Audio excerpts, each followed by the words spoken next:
What would you do if the whole town watched while your own father tried to sell you like a sack of grain? The dust on Main Street of Bitter Creek blew hard that August afternoon, covering everything in Wyoming territory with a dry, gritty film. Clara May stood with her back pressed against a wooden post outside her father's general store, fighting the sting in her eyes as Jonas May's angry voice shook the street. $20, he shouted. That's all she's worth to me. People stopped what they were doing. Cowboys leaned against the hitching rails. Railroad workers came out of Pike's saloon. A few women peeked from behind curtains. Clara wanted to vanish into the wood, but there was nowhere to hide. Her father's face was red from anger and whiskey. Fed her, clothed her for 22 years, and what do I get? A spinster who can't even catch a husband. Laughter rolled through the crowd. Clara felt her cheeks burn. She'd known her father was cruel, but she had prayed he would never truly go through with this threat. Then Pike himself stepped into the sun. Harlan Pike was a thick man with greedy eyes. He wiped his hands on his dirty apron and looked Clara over in a way that made her skin crawl. 20 seems high, Pike said. She's past her prime. Damaged goods, if you ask me. The crowd chuckled again. Clara's fists tightened at her sides, nails digging into her palms. She wanted to scream, to run, to fight. But where would she go? Out into the prairie where a woman alone didn't last long? She can cook, Jonas barked. She can clean, and she's got all her teeth. Pike smirked. $15, and I'll be generous, but I need to inspect the merchandise. He started toward Clara. She shrank back against the post, her heart pounding. The crowd parted, watching with a cruel kind of excitement. Pike lifted one thick finger toward her chin. Clara jerked her head away. Feisty, Pike said with a laugh. I'll break that spirit quick. You'll do no such thing. A voice rolled across the street like distant thunder. Every head turned. A tall man stood at the edge of the crowd. He led a pack mule heavy with bundles of fur. He looked like he'd walked straight out of the mountains. Lean, rough, dark-haired, dressed in worn leather and dust. His eyes were gray, cold as winter sky. This ain't your concern, stranger, Jonas snapped. The man tied his mule to the post with slow, steady movements. Then he stepped forward. Ethan Boone, he said simply. And I'm making it my concern. Pike stiffened. We already made a deal. 15 and a jug of whiskey. You can't match that. Ethan walked to his mule, untied a bundle, and dropped it on the ground. A spill of thick beaver pelts rolled out, dark and glossy. The crowd gasped. These were worth real money, hard-earned money. $40 worth, Ethan said quietly. More if the buyer's smart. Jonas's eyes nearly bulged out of his head. 40? Not for her, Ethan said. For her freedom. There's a difference. Pike's hand drifted toward his pistol. The crowd tensed. Ethan's hand slid to his own holster without hurry, but with deadly certainty. You sure you want to try that? Ethan asked. Pike backed down fast. Jonas snatched the pelts. She's your problem now, Boone. He didn't even look at Clara as he hurried off, clutching the furs. 22 years of work, 22 years of trying to be enough. And he walked away without a glance. Something inside Clara broke clean through. The crowd drifted off. Some looked curious. Some looked guilty. None stepped forward. Ethan turned to her. I'm heading back to my place in the mountains, he said. You can come with me if you want, or I'll pay your stage fare to anywhere you choose. Denver, Cheyenne, East, anywhere. Clara stared at him. Why? She whispered. Why would you do this? Quote. Because I've been where you are, Ethan said in his calm, steady way. People deciding your worth for you. Nobody should live that way. But those pelts, that must have been months of work. He shrugged. Pelts can be replaced. A person's dignity can't. Clara looked around. At Pike's saloon, at the store where she'd worked for no pay, at the town that had never stood up for her. The sky in the west grew dark with a coming storm. "Come with me," Ethan said gently, "or I'll help you start fresh somewhere else. Your call." A choice. No one had ever given her one before. She looked into the storm and then into Ethan's cold gray eyes that somehow felt steadier than anything she'd ever known. "I'll go with you," she said. "At least until I figure out what comes next." Ethan nodded like he already knew her answer. "Then let's get you outfitted. Winter in the mountains comes early." As they walked toward the mercantile, Clara felt the weight of the town's stairs on her back. Let them look. Tomorrow she'd be gone. Bitter Creek would be nothing but a memory. And for the first time in her life, Clara May walked toward her future without fear. What if the only safe place you'd ever known was with a man you barely knew at all? The storm clouds chased Clara and Ethan west as they left Bitter Creek behind. Clara's new boots pinched her feet, but she kept walking, refusing to complain. Each step carried her farther from the life she'd been trapped in, and closer to something she didn't yet understand. Ethan walked ahead, leading the mule. The mountains rose in the distance, tall and quiet, like they were waiting for her. By late afternoon, the wind picked up, sharp and cold. "We'll make camp in that cottonwood grove," Ethan said. "Storm's close." Clara nodded, though her legs were trembling from the long walk. At the grove, Ethan moved with quick, practiced skill. He tied a canvas tarp between two trees, built a fire ring, and unpacked supplies. Clara helped gather dry branches, grateful for something useful to do. "You've built fires before," Ethan noted when she arranged the sticks just right. "I had to," she said. "Pa didn't cook for himself." "Good. Knowing how to keep warm keeps you alive up here." She wanted to ask how he had lived alone all these years, but the question felt too personal, too soon. The first fat drops of rain fell as Clara lit the fire. Soon the storm cracked open above them. Rain drummed against the tarp. Thunder rolled across the sky. The fire hissed, but Clara kept it steady. Ethan brought over bacon, beans, hard biscuits, and a battered skillet. Clara took the food without a word and began to cook. Something inside her settled. This she could do. This she understood. "You don't have to," Ethan said gently. "I want to," she answered. He didn't argue. He just sat close enough to offer help if she needed it, but not close enough to frighten her. It struck Clara as odd. A man who didn't push. A man who didn't take. A man who didn't expect her fear to be his advantage. They ate as lightning lit up the grove in sharp flashes. Clara tried not to flinch, but she couldn't hide the way her shoulders jumped at each boom. "Are you afraid?" Ethan asked. She considered lying, then shook her head. "I'm learning that fear's not a weakness," she said quietly. "Sometimes it's the only thing that kept me alive." Ethan nodded. "Fear keeps you sharp. Just don't let it own you." They sat in silence a moment before Clara spoke again. "Why did you do it? Why spend so much to free me?" Ethan stared into the fire.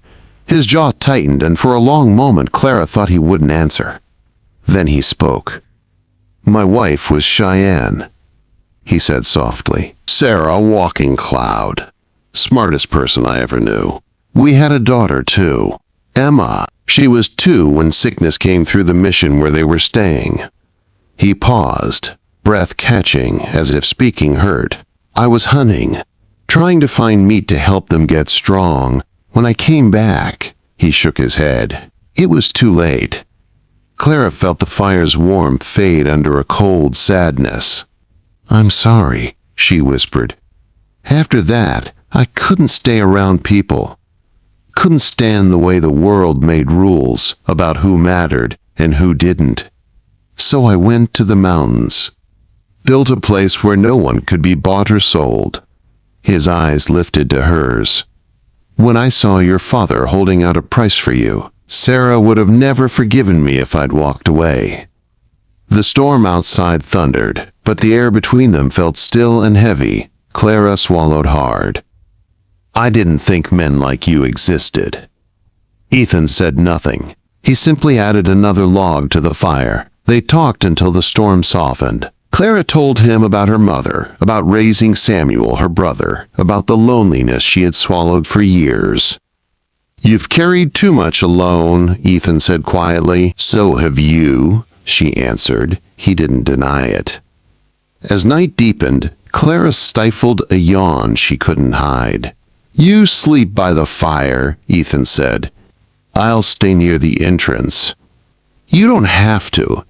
I do. Clara didn't argue. She made a bed of pine needles and spread her blanket. As she lay down, Ethan spoke again. Clara, he said, his voice low, that choice I gave you, it still stands. In the morning, if you want to turn back, I'll take you. No questions. Clara looked through the tarp opening. The storm clouds were breaking. Stars peeked through. I won't change my mind, she whispered. How can you be sure? Quote. She closed her eyes. Because for the first time in my life, I got to choose. The fire crackled softly. Rain pattered like a lullaby. Somewhere in the dark, a coyote cried, and Clara fell asleep without fear of morning. The next 2 days were harder. The trail climbed. Clara's feet blistered. Her legs ached. By the 5th mile, she shook with exhaustion. Without a word, Ethan stopped the mule and adjusted the supplies. Ride, he said simply. I can walk. You can, he agreed gently, but you don't have to. Clara swallowed her pride and climbed up. For the first time, she let herself rest. On the 3rd day, they reached Ethan's hidden valley. Clara's breath caught. The trees opened to reveal a cabin tucked against the slope, a silver stream running nearby. It was rough, but beautiful in a way she'd never seen. This is home, Ethan said. It's beautiful, Clara whispered. Inside, the cabin was one big room, with a loft for sleeping and a fireplace of smooth stones. It felt warm, safe, lived in. Ethan pointed up at the loft. You'll sleep there. I'll stay by the fire. Ethan, I don't want to take your... It's yours until you decide what comes next, he said firmly. Her chest tightened with something that felt dangerously close to hope. That night, as she lay in the loft wrapped in warm blankets, the wind rustling through the pines outside, Clara realized something. She hadn't just escaped Bitter Creek. She'd found the first place in her life where she wasn't unwanted. What if the life you thought you didn't deserve suddenly became the only life you wanted? Winter came early in Ethan's valley. The wind grew sharp, and snow dusted the pines by late October. Clara worked beside Ethan day after day, learning how to live in the mountains. She learned to split wood, stack it right, mend gear, and keep the cabin warm. Ethan taught her patiently, never raising his voice, never treating her as less. Every evening they sat by the fire, talking in low voices, while the storm winds rattled the cabin walls. Slowly, without Clara noticing the moment it happened, the cabin no longer felt like his home. It felt like theirs. One morning, Clara woke to a strange sound, something banging hard against the cabin wall. She rushed from her room to find Ethan pulling on his coat, jaw tight. The shed roof's coming loose, he said. If it blows off, we'll lose half our winter supplies. What can I do? She asked. He hesitated only 1 second. I need someone to hold the lantern. but it's dangerous. I'll do it." They fought the storm together. Snow whipped across their faces. The wind tried to rip the lantern from Clara's hands. Ethan climbed onto the shed roof, hammering boards back down as the wind pushed hard against him. A sudden gust snapped a loose board free, sending it spinning through the air. It hit Ethan across the face, knocking him sideways. He slipped, boots sliding toward the edge. "Ethan!" Clara dropped the lantern and lunged, grabbing his coat with both hands. Her boots skidded in the snow, but she held on, pulling him back with every bit of strength she had. They fell together into the snow. "Inside," Clara ordered. "Now." Back in the cabin, the firelight showed blood running down his cheek. Clara didn't waste time. She washed his face, cleaned the cut, pressed a cloth to it. Her hands shook, but she didn't stop. "You're not invincible," she said, voice trembling. "Don't make me watch you fall." Ethan's eyes softened. "You saved me out there." "You saved me first," she said. "Call it even." He gave a small, crooked smile. "Fair enough." That night, neither of them slept much. They stayed close to the fire, listening to the storm rage. Somehow, the cabin didn't feel big enough to hold everything happening between them. Trust, fear, something deeper too. When dawn came, they found the shed half collapsed, but most supplies still dry. They saved what they could and carried it to the barn. Their hands brushed more than once, neither pulled away. Days turned into weeks. Snow deepened outside. Inside, Clara and Ethan found a rhythm that felt right. But winter hit harder than expected. One morning, Ethan returned from the barn, carrying the worst news Clara had ever seen on his face. "It's Sage," he said. "She's badly hurt." Stall gave out, her legs broken. Clara followed him to the barn. The mare lay on her side, breathing fast, her leg twisted wrong. Clara knelt beside her, stroking her neck. Ethan stood behind them, holding his rifle. "No," Clara whispered. "Please, give me one day with her, just one. Let me try." Their eyes met. After a long moment, Ethan nodded. "One day." Clara stayed with Sage through the night. She cleaned the mare's wounds, whispered to her, prayed over her, kept her warm. Ethan checked in often, never rushing her, never pushing his own fear onto her. By dawn, Sage tried to lift her head. By afternoon, she drank water. By nightfall, she struggled to stand. Ethan stared in disbelief. "I'll be damned," he murmured. "She might make it." Clara smiled weakly. "Told you. She's stronger than she looks." But their relief was short-lived. That night, Ethan woke with a fever so hot Clara felt it before she touched him. His face was swollen from the old storm wound. His breathing was shallow. "Ethan," Clara whispered, fear gripping her chest. "Stay with me. Please." For 3 days she nursed him. She wiped his skin with cool water. She held him when he thrashed. She kept the fire burning bright. At times he called for Sarah and Emma, trapped in fevered dreams. Clara held his hand and whispered comfort, even when her heart cracked hearing another woman's name on his lips. On the 3rd day his fever broke. Sweat soaked his blankets. His eyes opened, clear and alive. "Clara," he whispered, "you stayed." "Of course I stayed," she said, tears falling freely. "Where else would I go?" Quote. He reached weakly for her hand. "You saved me." "No," she said softly, "we saved each other." Winter thawed slowly. Snow melted. The stream ran brighter. The valley woke with spring. One quiet morning, Clara stood by the window watching green push through the earth. Ethan came up behind her, resting a hand lightly on her back. "Reverend Morris is coming through the lower valley next week," he said. Clara turned. Her heart beat faster. If you still want. Ethan took her hands gently. Clara May, he said in a steady voice, I want to marry you, not because the town expects it, not because of what happened, but because you're the person I want beside me for the rest of my life. Her breath caught. And I choose you, Clara whispered. I choose this life. I choose us.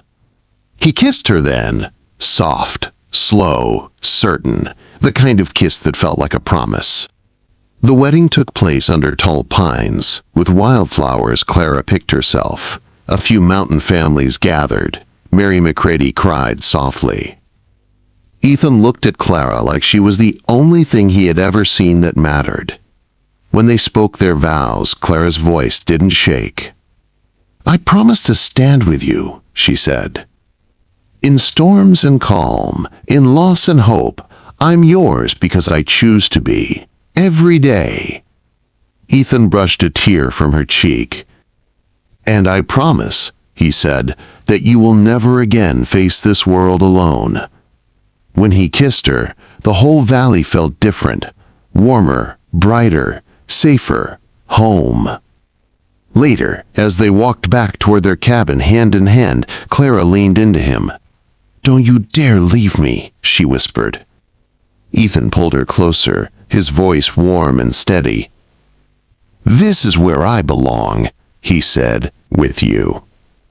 Together, they stepped into the life they had built from broken pieces, stronger, braver, truer than anything either had known before.